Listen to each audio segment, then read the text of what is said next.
चले वतन की ओर डाल के प्रेम की डोर, हम चले वतन की ओर डाल के प्रेम की डोर, बाबा खींच रहा है आज सहज ही अपनी ओर, हम चले वतन की ओर। शांति 14-11-1978 அவ்யக்த பாப்தாதா மதபன். வாணியின் தலைப்பு காலத்தின் அழைப்பு. எப்பொழுதும் தன்னை உயர்ந்ததிலும் உயர்ந்த தந்தையின் நேரடி ஈஸ்வரிய குழந்தை என்று புரிந்து கொண்டு எப்பொழுதும் சக்திசாலியான நிலையில் நிலைத்திருக்கிறீர்களா? எப்படி தந்தை சதா சக்திசாலியாக இருக்கிறாரோ அதேபோல் தந்தைக்கு சமமாக சக்திசாலியாக ஆகியிருக்கிறீர்களா? தற்சமயத்திற்கு ஏற்ப எப்பொழுது நீங்கள் அனைவருமே நேரத்தின் சவாலுக்கு ஏற்றபடி எவரடியாக இருக்கிறீர்கள் என்றால், நேரத்திற்கு ஏற்றபடி இப்பொழுது வீணானவைகளின் கணக்கு ஏதோ பெயரளவில்தான் இருக்க வேண்டும். ஒரு மூட்டை கோதுமை மாவில் ஒரு சிட்டிகை உப்பு போன்று என்ற பழமொழி இருக்க வேண்டும். அந்த மாதிரி சக்திசாலியான நிலையின் கணக்கு 99% இருக்க வேண்டும். அப்பொழுதுதான் எதிர்காலத்து புது உலகிற்கான 100% சதோப்பிரதான ராஜ்யத்தின் அதிகாரி ஆக முடியும். இப்பொழுதோ எதிர்காலத்து ராஜ்யம் அல்லது உங்களுடைய ராஜ்யம் உங்கள் அனைவரையும் வரவழைத்து கொண்டிருக்கிறது. யாரை வரவழைக்கிறது? சர்வகுண சம்பன்னம் 16 கலைகள் நிரம்பிய ஆத்மாக்களை சமயத்திற்கு ஏற்றபடி தற்சமயத்து நிலையின் சார்ட் எழுதுங்கள். சக்தி நிறைந்த நிலை எவ்வளவு மற்றும் வீணானவை எவ்வளவு? எண்ணம் மற்றும் நேரம் இரண்டிற்கும் சார்ட் வையுங்கள். முழு நாளின் நடவடிக்கைகளில் எந்த கணக்கு அதிகமாக இருக்கிறது? ஒருவேளை இப்பொழுது வரையிலும் கூட வீணான கணக்கு 50 அல்லது 60% இருக்கிறது என்றால், அந்த மாதிரி ரிசல்ட் உள்ளவர்கள் எந்த காலத்தின் ராஜ்ய அதிகாரி என்று கூறலாம்? சத்தியுகத்தின் முதல் ராஜ்யத்திற்கா அல்லது மத்திய காலத்தின் ராஜ்யத்திற்கா அல்லது திரேதாவின் தொடக்க காலத்திற்கா? தொடக்க காலத்து உலக அதிகாரியாக யார் ஆக முடியும் என்றால், எந்த ஆத்மாக்களுக்கு நிகழ்காலத்தில் எண்ணம் மற்றும் நேரத்தின் மேல் அதிகாரம் இருக்கிறதோ அவர்கள்தான். அந்த மாதிரி அதிகாரி ஆத்மாக்கள்தான் உலக ஆத்மாக்கள் மூலமாக சதோப்பிரதான தொடக்க காலத்தில் அனைவரது மரியாதையையும் பெற முடியும். முதலில் சுயராஜ்யம், பிறகு உலக ராஜ்யம். யார் சுயராஜ்யம் செய்ய முடியாதோ அவர் உலக ராஜ்யத்தின் அதிகாரி ஆக முடியாது.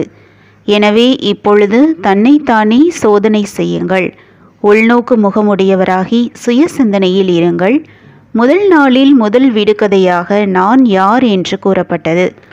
இப்பொழுது மீண்டும் இதே விடுகதையை தன்னுடைய சம்பூர்ண நிலைக்கேற்றபடி, உயர்ந்த ஆத்ம நிலைக்கேற்றபடி நான் யார் என்று சோதனை செய்யுங்கள். இந்த விடுகதைக்கு இப்பொழுது பதிலளிக்க வேண்டும். தன்னுடைய முழு நாளின் நிலை மூலமாக தொடக்க காலத்து அதிகாரியா அல்லது சத்தியுகத்தின் மத்திய காலத்தின் அதிகாரியா என்று தெரிந்து கொள்ள முடியும். தொடக்க காலத்து அதிகாரி ஆக வேண்டும் என்ற லட்சியம் இருக்கிறது என்றால், அதன் பிரகாரம் தன்னுடைய நிகழ்காலத்தை எப்பொழுதும் சக்திசாலியாக ஆக்குங்கள். ஞான சிந்தனையின் கூடவே தன்னுடைய நிலையின் சோதனையும் மிக அவசியமாகும். ஒவ்வொரு நாளும் சேமிப்பாகி இருக்கும் கணக்கில் தன் மேலேயே திருப்தியாக இருக்கிறீர்களா அல்லது இதுவரையிலும் கூட எவ்வளவு விரும்புகிறேனோ அந்த அளவு இல்லை என்று இதையே கூறுவீர்களா? இதுவரையிலும் அந்த மாதிரியான ரிசல்ட் இருக்கக்கூடாது. யார் தன் மீதே திருப்தியாக இல்லையோ அவர் உலகின் ஆத்மாக்களை திருப்திப்படுத்துபவராக எப்படி ஆக முடியும்? சத்தியுகத்தின் தொடக்க காலத்தில் ஆத்மாக்கள் மட்டுமின்றி இயற்கையும் திருப்தியாக இருக்கும். ஏனென்றால் சம்பூர்ணமாக இருக்கிறார்கள். எனவே திருப்தியான ஆத்மா ஆகுங்கள். இப்பொழுது என்ன செய்ய வேண்டும் என்று புரிந்ததா? சேவைக்கான சாதனமாக இதுவரை என்ன இருக்கின்றதோ அதற்கேற்றபடி சேவையோ செய்து கொண்டுதான் இருக்கிறீர்கள். முழு ஈடுபாட்டோடு செய்கிறீர்கள். அதிகமாக உழைக்கவும் செய்கிறீர்கள். ஊக்கம் உற்சாகமும் மிக நன்றாக இருக்கிறது. ஆனால் சேவையின் கூடவே உலகின் சேவை மற்றும் சுயத்தின் சேவையும் இருக்க வேண்டும். உலகிற்காகவும் இரக்கமனம் மற்றும் தனக்காகவும் இரக்கமனம் உடையவர் ஆகுங்கள். இரண்டும் சேர்ந்தே இருக்க வேண்டும். நேரம் வரும்போது சம்பன்னமாக ஆகியே விடுவோம் என்று நேரத்திற்காக காத்திருக்கக்கூடாது. மற்ற ஆத்மாக்களுக்கு நாளை இல்லை, இன்று இல்லை, இப்பொழுது செய்யுங்கள் என்று கூறுகிறீர்கள் என்றால் அந்த மாதிரி முதலில் தனக்கு கூறிக்கொள்ளுங்கள். அப்படி எவரடி ஆகியுள்ளீர்களா? இப்பொழுது இல்லை என்றால் ஒரு பொழுதும் இல்லை என்பது எப்பொழுதும் நினைவில் இருக்கிறதா? அந்த மாதிரி தன்னோடு உரையாடல் செய்யுங்கள். நல்லது, கூறியதோ அதிகமாக கூறிவிட்டோம். இப்பொழுது தந்தை என்ன விரும்புகின்றார்? இப்பொழுது கூறுவதற்கான நேரம் இல்லை, ஆனால் பார்ப்பதற்கான நேரமாகும். தந்தை ஒவ்வொரு இரத்தினத்தையும் சம்பன்னம் மற்றும் சம்பூர்ணமாக பார்க்க விரும்புகிறார். புரிந்ததா?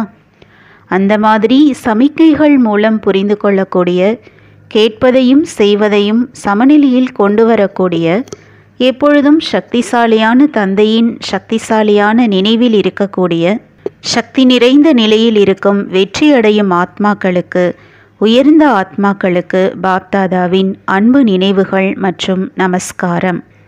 தாதிகளுடன் சந்திப்பு. மகாரதிகளை பார்த்து அனைவரும் குஷி அடைகிறார்கள். ஏன் குஷி அடைகிறார்கள்?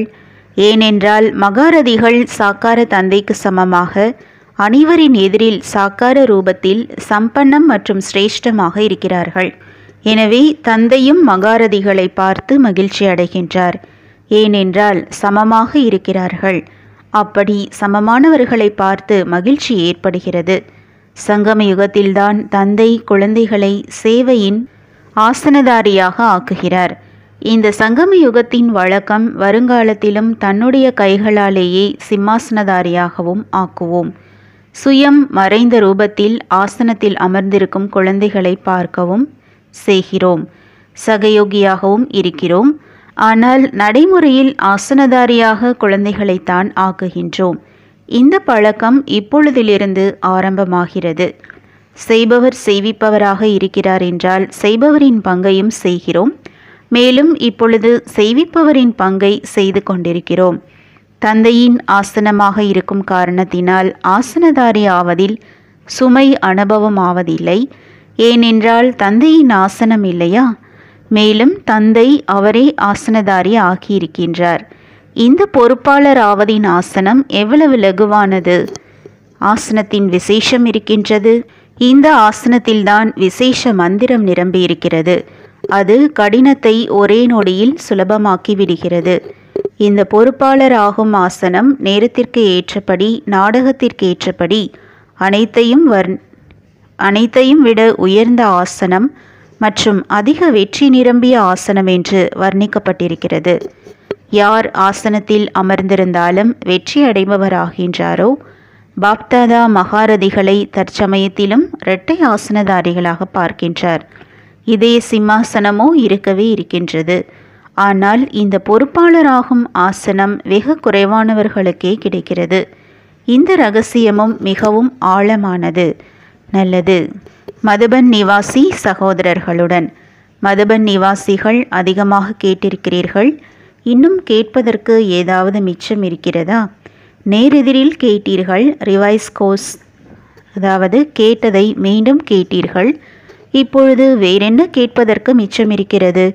எவ்வளவு அம்பை நிரப்பினீர்களோ அவ்வளவு எய்தீர்களா? மதுபன் நிவாசிகளுக்கு 3 விதமான சேவைக்கான வாய்ப்பு இருக்கின்றது. எந்த விதமான சேவைக்கான விசேஷ வாய்ப்பு இருக்கின்றது? விசேஷமாக மதுபன் நிவாசிகளுக்கு சுலபமான சேவைக்கான சாதனம் இந்த வரதான பூமி அல்லது சரித்திர பூமிக்கான ஆதாரமாகும். இந்த பூமியின் சரித்திரத்தின் மகிமையை ஒருவேளை ஏதாவது ஆத்மாவிற்கு கூறினீர்கள் என்றால், எப்படி பாகவதம் கேட்பதில் ஆர்வம் வைக்கிறார்களோ அந்த அளவு கீதை கேட்பதில் ஆர்வம் வைப்பதில்லை. அப்படி அந்த மாதிரியான நடைமுறை சரித்திரம் கூறுவதற்கான சாதனம் மதுபனை சேர்ந்தவர்களுக்கு இருக்கிறது. இந்த ஸ்தானத்தின் மற்றும் சரித்திரத்தின் அறிமுகம் கொடுத்தீர்கள். என்றால் ஆத்மாக்கள் குஷியில் நடனமாட தொடங்கிவிடுவார்கள். எப்பொழுதெல்லாம் யாராவது வருகிறார்கள் என்றால் விசேஷமாக சரித்திர பூமியை தெரிந்து கொள்வதற்கும் அனுபவம் செய்வதற்கும் வருகிறார்கள் என்றால் மதுபன் நிவாசிகள் இங்கே அந்த மாதிரி நடக்கிறது என்று பாகவதம் மூலமாக சேவை செய்ய முடியும்.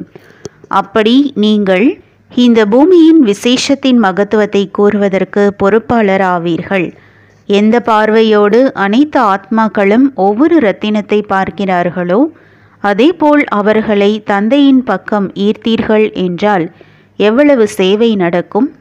இங்கே அமர்ந்து கொண்டே பிரஜை உருவாக முடியும் அல்லது குடும்பம் உருவாக முடியும். எப்படி தாஜ்மஹாலில் வழிகாட்டிகள் எவ்வளவு ரமணீகரமான முறையில் தாஜ்மஹாலின் சரித்திரத்தை கூறுகிறார்கள். அதே போன்று சரித்திரத்தை கூறினீர்கள் என்றால் அவர்களுக்கு சுலபமாகவே நினைவு இருக்கும். மேலும் அந்த சேவையின் பலன் உங்களுக்கு கிடைத்துவிடும். யார் வந்தாலும் அவருக்கு மிகவும் குஷியோடு ஊக்கத்தோடு ஈடுபாட்டோடு மகத்துவத்தில் நிலைத்திருந்து மகத்துவத்தை கூறினீர்கள் என்றால் மிக அதிக பலனை அடைய முடியும். மேலும் அந்த மாதிரி சேவை செய்வதினால் மிகுந்த குஷி இருக்கும். அதில் சேவையும் ஆனது, நினைவும் இருந்தது, மேலும் பிராப்தியும் ஆனது. வேறென்ன வேண்டும்? அந்த மாதிரி அதிர்ஷ்டசாலிகள் மதுபன் நிவாசிகள். இந்த வருடத்தில் முக்கியமாக சுயம் மற்றும் சேவையின் சமநிலை வேண்டும். சேவையின் கூடவே சுயத்தின் தனித்தன்மை மேலும் பிரபாவம் அல்லது தாரணை செய்வதின் பிரபாவம் தங்கத்தின் மேல் உள்ள அழகிய வேலைப்பாட்டின் காரியத்தை செய்யும். யார் பார்த்தாலும் இவர் ஞானம் நிறைந்தவர் மற்றும் குணம் நிறைந்தவர் என்று அனுபவம் செய்ய வேண்டும். இரண்டின் சமநிலை தென்பட வேண்டும். இதுவரையிலும் ஞானம் உயர்ந்தது, ஆனால் நடத்தை அந்த மாதிரி இல்லை என்று கேட்க முடிகிறது. எனவே இரண்டின் சமநிலையின் கவனம் வைப்பதினால் பிரஜை மற்றும் வாரிசு தென்படுவார்கள். சேவைக்கான சாதனமோ அதிகமாக இருக்கின்றது. இப்பொழுது தர்ம தலைவர்கள் வரை சென்றடையவில்லை. அதுதான் இறுதி யுத்தமாகும். அதன் மூலம் நாலாபுறங்களிலும் சப்தம் பாபாவுடைய செய்தி பரவும். இது ஞானத்தின் விஷயம் மூலம் நடக்கும். எப்படி கீதை சொன்ன பகவானின் விஷயம் மூலம் பெயர் நாலாபுறமும் பரவ வேண்டும். இதற்காக சின்ன சின்ன குழுவை உருவாக்கி நாலாபுறங்களிலும் முதலில் கொஞ்சம் தன்னுடைய சகயோகிகளை உருவாக்குங்கள். மாணவர்களுக்கு போட்டி வைத்தீர்கள் இல்லையா? பிறகு அதிலிருந்து ஒருவர் தேர்ந்தெடுக்கப்பட்டார். அதேபோல் ஒவ்வொரு ஸ்தானத்திலும் சிறு சிறு குழு உருவாகி பிறகு அவர்கள் அனைவரும் ஓரிடத்தில் கூடினார்கள் என்றால் பிறகு பெயர் பரவும். இந்த வருடமே பெயரை நாலாபுறங்களிலும் பரப்புவதற்கான வருடமாகும். வரதானம்: மன ஒருமைப்பாட்டு சக்தியின் மூலமாக பிற மற்றும் பிறர் வசமான நிலையை மாற்றம் செய்யக்கூடிய அதிகாரி ஆத்மா ஆகுங்கள். பிராமணன் என்றால் அதிகாரி ஆத்மா. ஒரு பொழுதும் எந்த விஷயத்திலும் மற்றவைகளின் வசம் ஆக முடியாது. தன்னுடைய பலகீனமான சம்ஸ்காரம் சுபாவத்தின் வசமும் ஆக முடியாது. ஏனென்றால் சுபாவம் என்றால் சுயத்திற்காக மற்றும் அனைவருக்காக ஆத்மீக பாவம் இருக்கிறது என்றால் பலகீனமான சுபாவத்தின் வசம் ஆக முடியாது. மேலும் அனாதி மற்றும் ஆதி சம்ஸ்காரங்களின் நினைவு மூலமாக பலகீனமான சம்ஸ்காரமும் சுலபமாக மாறிவிடுகிறது. ஒருமுகப்பாட்டின் சக்தி மற்றதின் வசமான நிலையை மாற்றம் செய்து எஜமான தன்மையின் நிலையின் ஆசனத்தில் அமர வைத்து விடுகிறது. ஸ்லோகன்: ஞானம் நிறைந்த நிலை மற்றும் குணம் நிறைந்த நிலை என்ற இரண்டின் சமநிலை மூலம் பிரஜை மற்றும் வாரிசுகளை தயார் செய்யுங்கள். ஓம் சாந்தி. तुम बच्चों को तो सर्विस करनी है, जो बाबा कहते हैं सबको ये बताओ कि देखो तुम्हारा एम एंड ऑब्जेक्ट ये है, एक गीता है बढ़िया, ये राजयोग है ना बच्चे। कैसे है राजयोग? बिल्कुल सहज है कि बाप को याद करो तो ये वैसा मिलेगा तुमको। ओम शांति।